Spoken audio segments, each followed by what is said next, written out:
Allah itu kan menciptakan bumi dan seisinya dan menciptakan manusia. Lalu Tuhan Yesus itu adalah salah satu manusia. Berarti Tuhan Yesus itu diciptakan oleh Allah. Tidak, saudaraku, saudariku, jadi gini, dalilnya di dalam firman Tuhan, Yohanes 1 ayat 1. Pada mulanya adalah Sang Firman. Sang Firman itu bersama-sama dengan Allah, dan Sang Firman itu adalah Allah. Segala sesuatu dijadikan oleh Dia, dan tanpa Dia tidak ada sesuatu pun yang telah jadi dari segala yang telah dijadikan. Sang Firman itu telah menjadi manusia. Jadi Sang Firman itu adalah Yesus Kristus, di mana Sang Firman itu adalah Allah itu sendiri.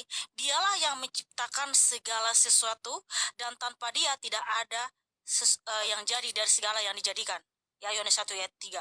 Dan juga Kolose 1 ayat 16, Tuhan Yesus menciptakan segala sesuatu, baik kerajaan, baik singgasana maupun bumi, maupun segala sesuatu, Dialah yang menciptakan oleh Dia dan untuk Dia. Sehingga di Kejadian pasal 1 ayat 1 sampai 31, di situ firman Tuhan, pada mulanya Allah menciptakan langit dan bumi. Nah, siapa kata Allah di sini? Allah itu adalah Tuhan Yesus, saudari. Karena Dialah Sang Firman, pemilik firman itu sendiri. Dia menciptakan langit dan bumi dengan firman-Nya. Dan juga menciptakan manusia, itu Tuhan Yesus. Jadi Tuhan Yesus itu menciptakan manusia menurut gambar dan rupanya. Nah, jadi Tuhan Yesus bukan ciptaan, tapi Dialah pencipta. Pencipta itu yang datang dalam rupa manusia. Nah, kalau untuk di agama Muslim itu Allah itu tidak terlihat dan tidak tahu bentuknya seperti apa gitu kan. Tapi kalau untuk Tuhan Yesus itu memang dia manusia ataupun Rasul, seperti kalau di Islam itu seperti Nabi Muhammad. Yang orang Islam tuh mengikuti ajaran Nabi Muhammad gitu, karena dia percaya bahwa yang paling tinggi itu adalah Allah. Dan Tuhan Yesus itu seperti, apakah seperti Rasul? Rasul itu seperti Nabi Muhammad? Bukan. Tuhan Yesus itu Allah itu sendiri. Kalau Rasul dan Nabi itu bukan pencipta ya, tapi Tuhan Yesus itu pencipta. Bahkan Rasul dan Nabi pun ya, nabi-nabi yang tertulis dalam Alkitab, mereka mati nggak bisa bangkit sendiri, mereka membusuk, nggak bisa bangkit sendiri. Kenapa? Karena mereka bukan Tuhan. Makanya ada firman Tuhan di Kisah Para Rasul 13 ayat 2, Kisah Para Rasul 13 sampai 2, dulu ya, agak lupa. Ayat 36 sampai 37, betul ya. Kisah Para Rasul 13 ayat 36 sampai 37. Daud telah mati dan telah ditambahkan kepada para leluhurnya. Mereka mati dan membusuk. Itu maksudnya Daud dengan nabi-nabi semua gitu. Mereka mati membusuk, gak bisa bangkit. Ayat 37, tetapi Dia Sang Allah bangkit, tidak mengalami pembusukan dan tidak mengalami kebinasan, karena Dia tidak takluk kepada maut. Ya, karena Tuhan Yesus itu tidak takluk kepada maut. Karena apa? Dia bangkit sendiri. Dialah yang menaklukkan maut itu dengan bangkit sendiri.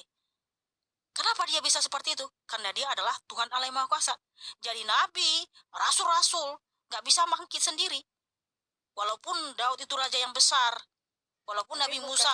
Bukannya surga dan neraka itu adalah yang menjaga, seperti Nabi bercabut nyawa dan memegang kunci surga atau neraka itu Nabi yang diutus sama Allah. Oh, jadi Nabi yang jadi Nabi yang mempunyai kunci surga. Ya, Rasul Allah yang diutus sama Allah gitu. Jadi yang saya bingungkan ini adalah Tuhan Yesus itu diciptakan oleh Allah kan, Kak.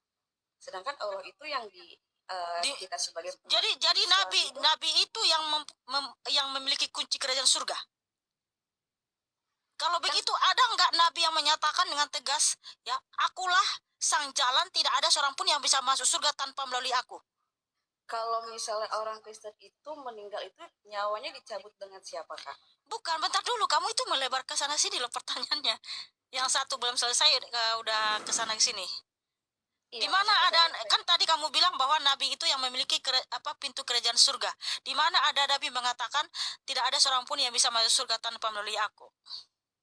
Seperti ini contohnya, Allah itu kan di dalam orang Islam pasti ada yang namanya yang mencabut, nabi yang mencabut nyawanya gitu kan, apa sih namanya? Ya, bentar dulu, cantik, kayaknya kamu nggak itu ya, nggak menjawab apa yang saya tanya dan kamu melebar kemana-mana. Oh ya, malaikat, sorry. Kan ada malaikat yang mencabut nyawa seorang Bukan, agama tadi kamu umat muslim bilang ini. bahwa nabi itu yang punya kunci kerajaan surga atau pintu surga. Oleh karena itu saya tanya, di mana ada nabi yang mengatakan, ya, kasih dalilnya, dalil ya, Maaf Kak, jagoan maksudnya asumsi. malaikat bukan nabi, malaikat. Oke, malaikat juga gak apa-apa. Di mana malaikat mengatakan, akulah jalan dan kebenaran atau akulah jalan, tidak ada seorang pun yang bisa masuk surga tanpa melalui aku. Iya, ya. Kalau yang itu mungkin saya kurang memahami ya, tapi Ya, aku mau memang bertanya begini lagi. cantik. Aku mau bertanya Memang lagi sama bukan, kakak. Kalau iya, Allah itu bentar kan dulu, menurunkan sob. malaikat untuk mencabut nyawa seorang umatnya. Lalu kalau untuk agama Islam ya, tapi kalau untuk agama Kristen itu yang mencabut nyawanya itu siapa Kak? Apakah Tuhan Yesus sendiri? Bahkan Tuhan Yesus saja menyelamatkan umat-umatnya dari dunia kan? Jadi gini loh, bentar dulu, jangan melebar kemana-mana dulu. Jadi gini, mau nabi, mau malaikat, bukan dia pemilik kerajaan surga, bukan dia pintu kerajaan surga. Ya, jadi nggak ada seorang pun yang berkata, akulah, tidak ada seorang pun yang bisa masuk surga tanpa melalui aku, nggak ada. Iya, kalau yang itu aku mungkin agak kurang paham ya Kak. Ya, Hanya Tuhan jadi Yesus yang berkata seperti itu, cantik. Ya, iya. tidak ada Lalu seorang pun yang bisa masuk surga tanpa melalui aku. iya, lalu Karena yang dialah pemilik mencabut kerajaan nyawa surga gitu loh. yang Oh, mencabut kalau nyawa gini soal seorang mencabut-cabut umat nyawa itu, dulu. mohon maaf ya, karena di sini pertanyaan itu hanya satu bagi orang yang tidak buka kamera, jadi harus tetap disiplin dan kondusif ya, atau mengikuti peraturan di room. Makasih cantik, God bless you. Karena itu udah masuk pertanyaan kedua cantik. Ya, mohon maaf ya. Ya, makasih ya. Ya, sama-sama.